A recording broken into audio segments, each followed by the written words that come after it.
It began like a matter of law, cold, silent, procedural. But the moment Kody Brown entered that backroom arbitration room, the dynamic changed. It wasn't a hearing, it was a reckoning. Janelle sat opposite the table, refusing to flinch, refusing to fold. Her sons were behind her, not physically, but in name, in presence, in all the documents that had given this confrontation its existence. Kody looked around the room. No cameras, no script, just consequence. For years, he'd been the title holder, husband, father, provider, patriarch. But in that instant, with a legal facilitator thumbing pages between them, Kody was nothing more than a man staring into the consequences of his own decision. The paperwork Janelle had filed wasn't about divorce. It was about accountability. Land deeds, shared property, custody orders that never were. Even texts, cold ones, manipulative ones, where Kody had attempted to cut emotional cords in the name of clarity.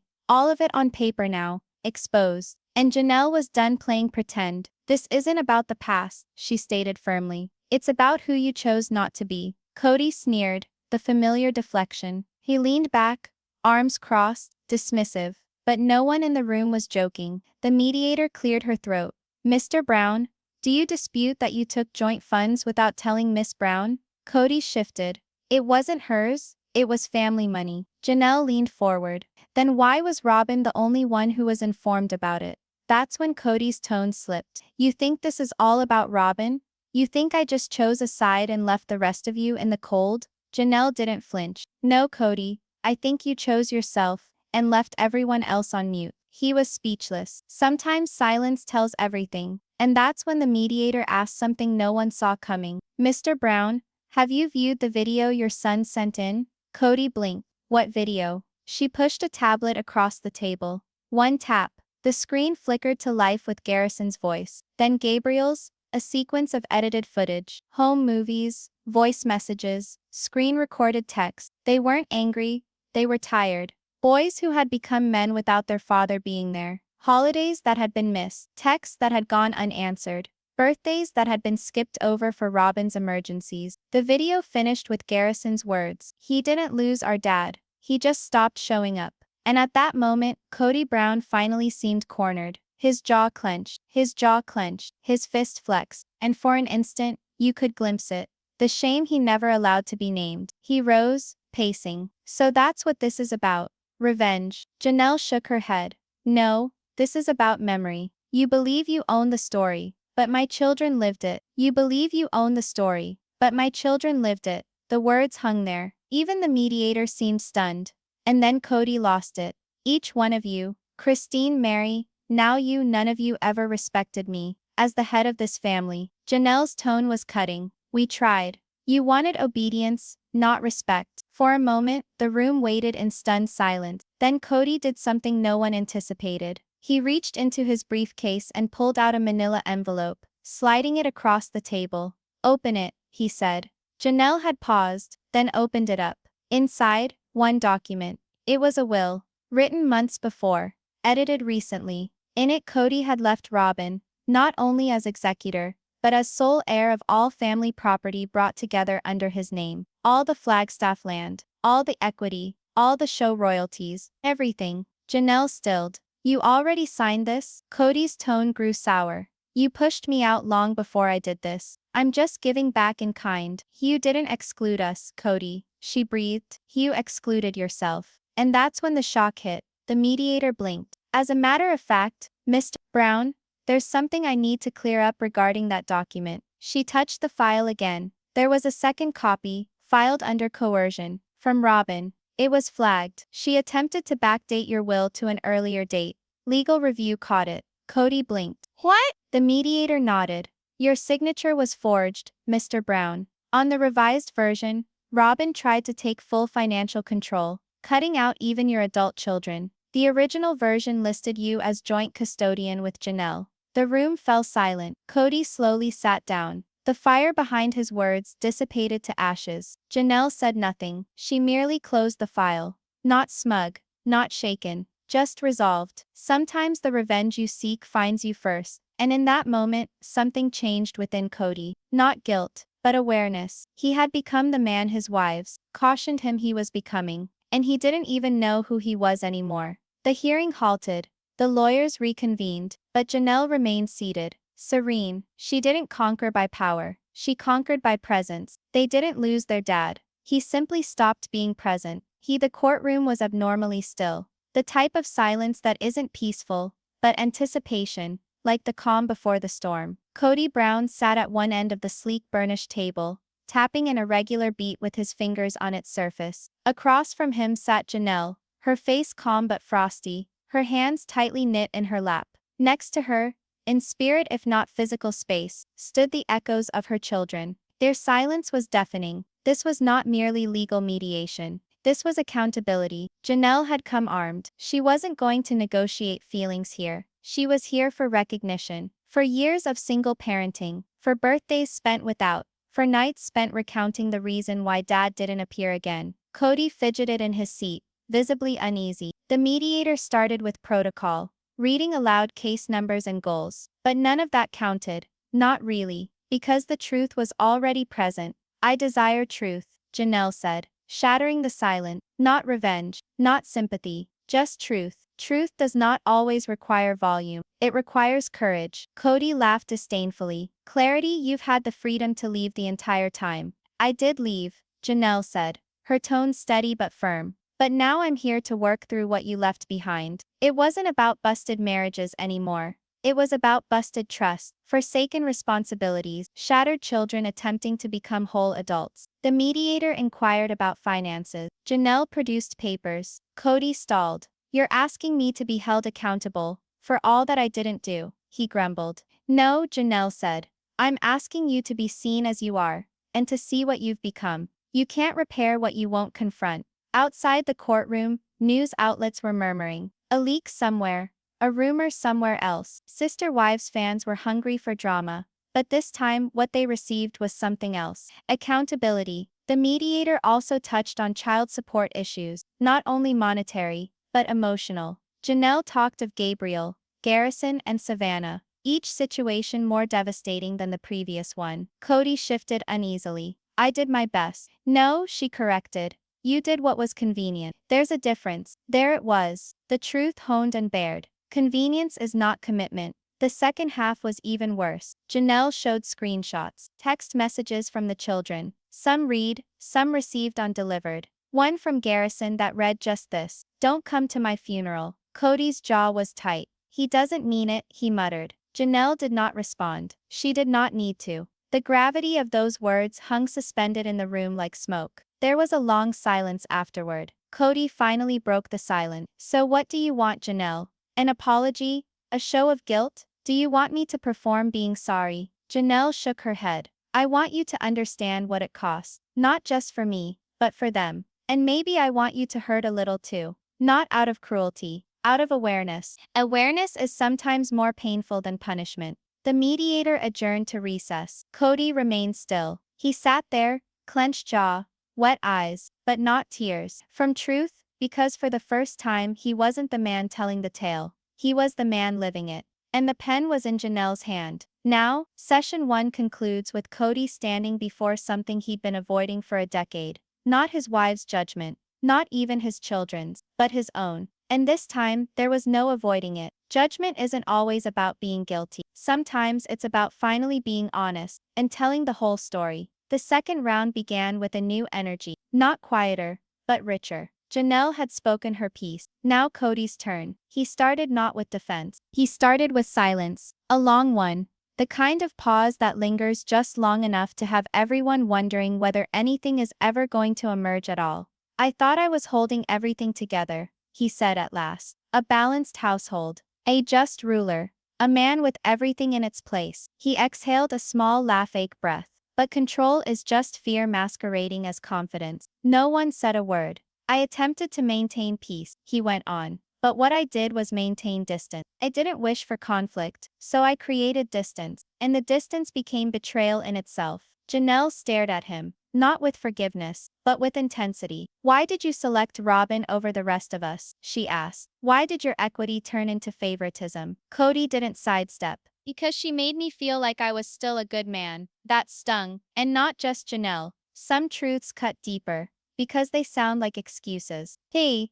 the mediator directed them to move on to estate issues, retirement funds, divisions of land, and joint business endeavors. Janelle had spreadsheets. Kody had questions. You think I don't deserve anything? He asked. I think you've taken what you didn't earn, she said. It wasn't punishment. It was redistribution. The property they purchased together. The money once invested in a collective dream. Now divided. Not out of anger, but requirement. The actual division had occurred a long time ago. It was only now being legitimized. Then, the surprise moment arrived. Janelle drew out a letter. It's from Garrison, she explained. He asked me to read it to you if you became defensive. Kody remained motionless. Janelle crumpled the paper in her hands slightly shaking. Dad, if you're listening, it means Mom still holds out hope.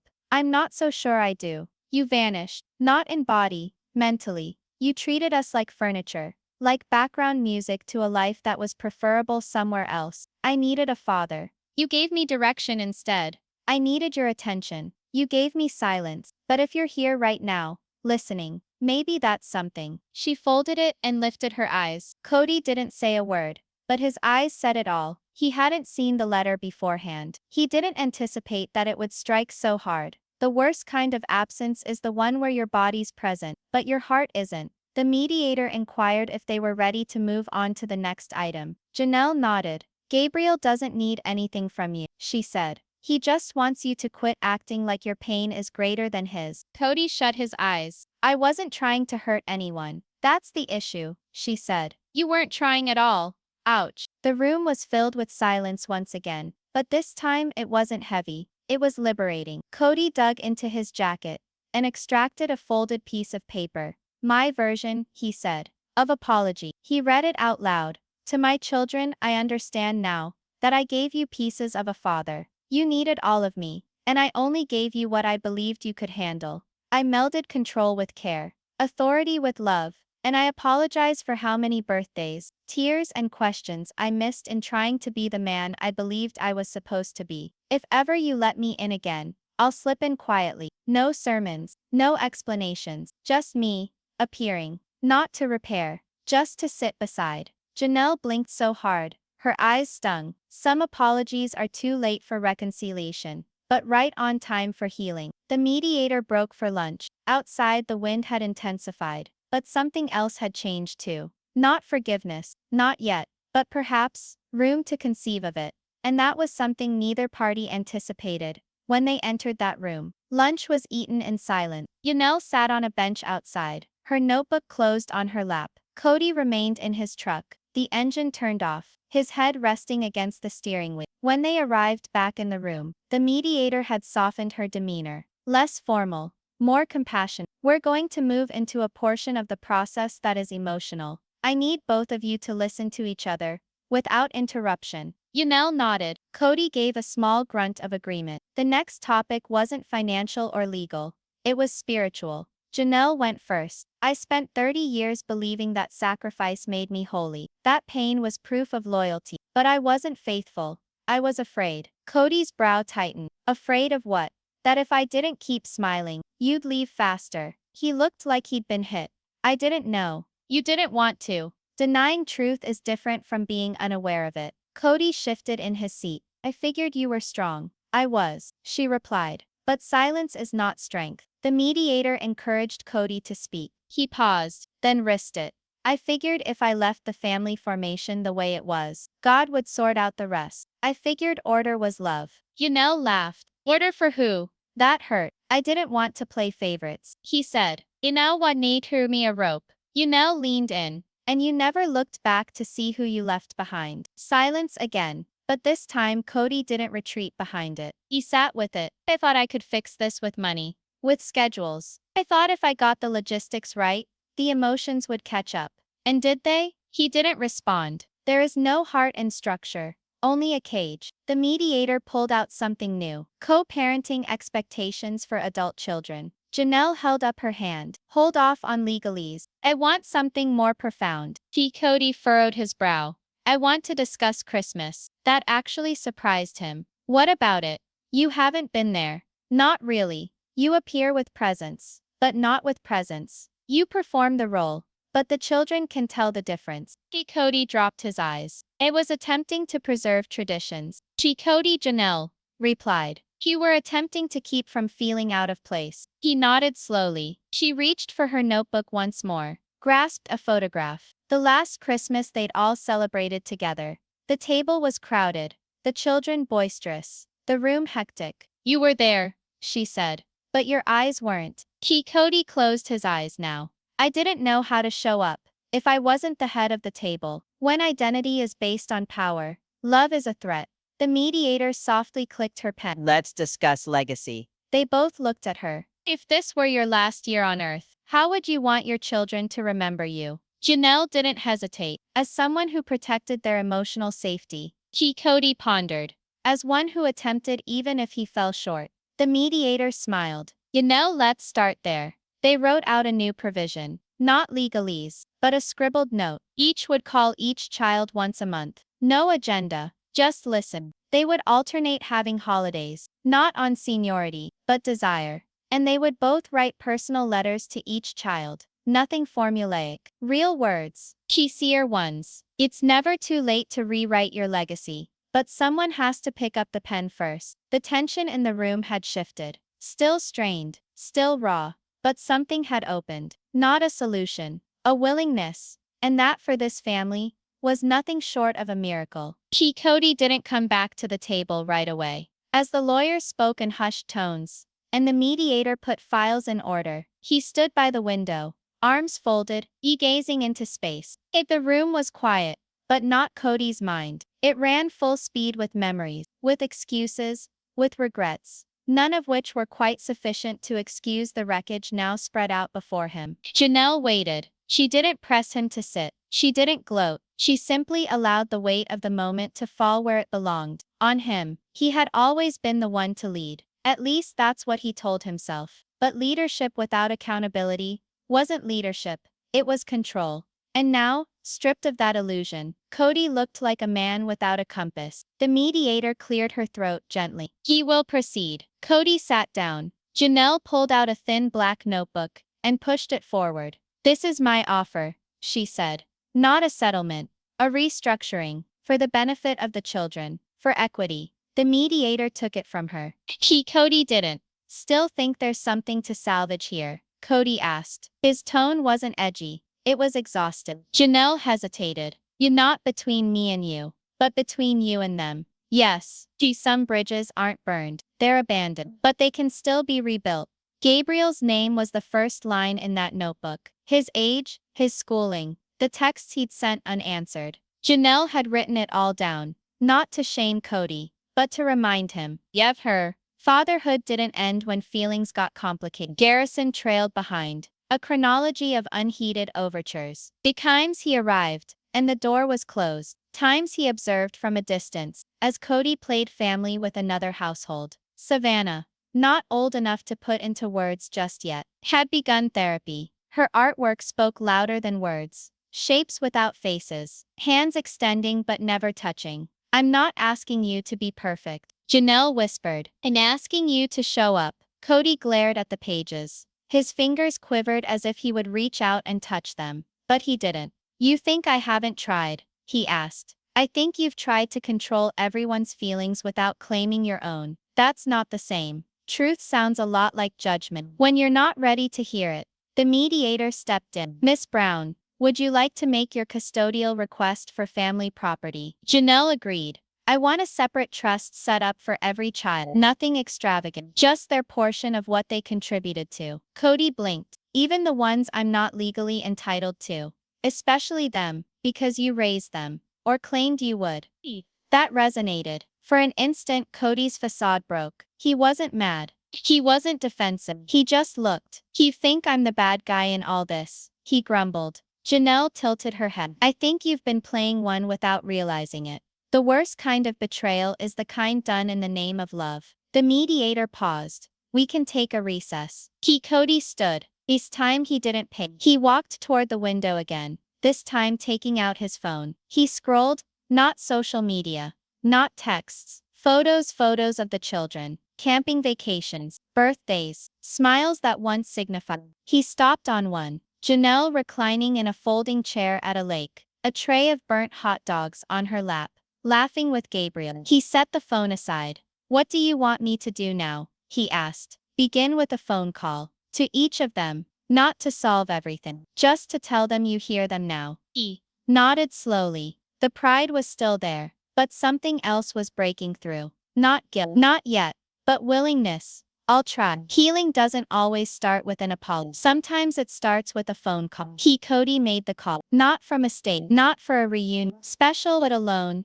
In his truck parked outside the courthouse. Garrison didn't respond at first. Neither did Gabriel. But Savannah did. She had a little voice. Timid. But she remained on the line. I heard what you did, she said. Kody had no idea what thing she was talking about. He figured the worst. I'm not angry anymore, she said. I just don't think I know you. He swallowed hard. I'd like to change that, if you'll let me. There was a long silence, then a soft okay. Not a yes, not a guarantee, just a door, ajar. Healing is often slow, but it begins with the bravery to knock. Janelle said little when he came back, but the mediator had already brought out a renewed agreement, one that recognized every child's contribution, one that demanded mutual access to future royalties, and contained a provision for emotional support in shared custody terms. It was the first time any Sister Wives document had ever referred to emotional presence as a legal requirement. It wasn't about money anymore. It was about legacy. Kody signed. Christine visited Janelle later that week just to sit. No plans. No cameras. I read what you did, she said. You changed something. I don't even think we know what yet. Janelle smiled. It's not about fixing him anymore. It's about fixing what we tolerate. Christine nodded. That's the actual break.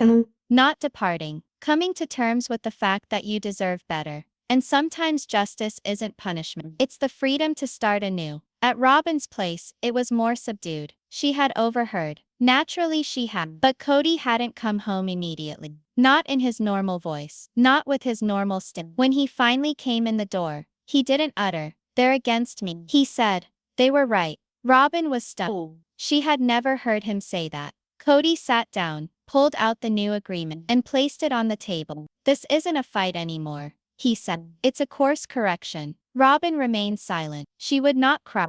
Not now. Not when the story was slipping away from her. But within she knew. Something about Kody had shifted. Not for her, but for them. And she could no longer keep it inside. That's the thing about truth. It doesn't ask permission to be spoken. Robyn's silence didn't last long. The following day, she called Kody's lawyer. A discreet inquiry regarding his new responsibility, the amended papers, the meaning of emotional presence as a provision. Behind the scenes, she was anxious, scared. Even if Kody was redirecting his energy to the others, what did that say about their home? Robyn had years of conformity to adjust to Kody's life. His decisions were her shield, his faithfulness, her insulation. And now, that insulation was like ice melting in sunshine. When your power is based on someone else's control, every act of growth feels like betrayal. Kody didn't come back to the table right away. While lawyers whispered to each other, and the mediator sorted files, he stood by the window with arms folded, looking into space. The room was quiet, but Kody's brain was busy. It churned with memories, excuses, regrets. None of them quite sufficient to account for the wreckage now spread out before. Janelle waited. She didn't press him to sit. She didn't gloat. She simply allowed the weight of the moment to fall where it belonged, on him. He had always been the one to lead. At least that's what he told himself. But leadership without accountability wasn't leadership. It was control. And now, stripped of that illusion, Kody looked like a man without a compass. The mediator cleared her throat gently. We'll proceed. Kody sat. Janelle opened a thin black book and pushed it forward. This is my offer, she said. Not a settlement, a restructuring. For the children, for justice. The mediator took it up. Kody didn't. You still think there's something worth saving here? Kody asked. His tone wasn't cutting. It was exhausted. Janelle hesitated. Not between us, but between you two. Yes, some bridges aren't burned. They're abandoned, but they can still be rebuilt. Gabriel's name was the first line in that notebook. His age, his schooling, the texts he'd sent unanswered. Janelle had written it all down, not to shame Kody, but to remind him. Fatherhood didn't end when feelings got complicated. Garrison trailed behind a chronology of disregarded overtures. Times he arrived and discovered the door was locked. Times he observed at a distance as Kody played family with another set of people. Savannah, not yet old enough to put it into words, had begun therapy. Her artwork spoke louder than words could. Faces omitted, arms that stretched but never touched. I'm not asking you to be perfect, Janelle whispered. I'm asking you to be proud. Kody glared at the pages. His fingers flexed as if to reach out and touch them, but he did not. You think I haven't even attempted, he demanded. I think you've attempted to control everyone else's feelings without claiming your own. That's different. Truth sounds a lot like judgment when you're not ready to hear it. The mediator intervened softly. Miss Brown, would you care to make your custodial suggestion for family assets? Janelle nodded. I want a separate trust established for every child. Nothing fancy, just their portion of what they contributed. Kody blinked. Even the ones not legally mine. Especially them, because you brought them up or claimed you would. That struck home. For a moment, Kody's mask broke. He wasn't mad. He wasn't defensive. He just seemed lost. You think I'm the bad guy in all this, he muttered. Janelle tilted her head.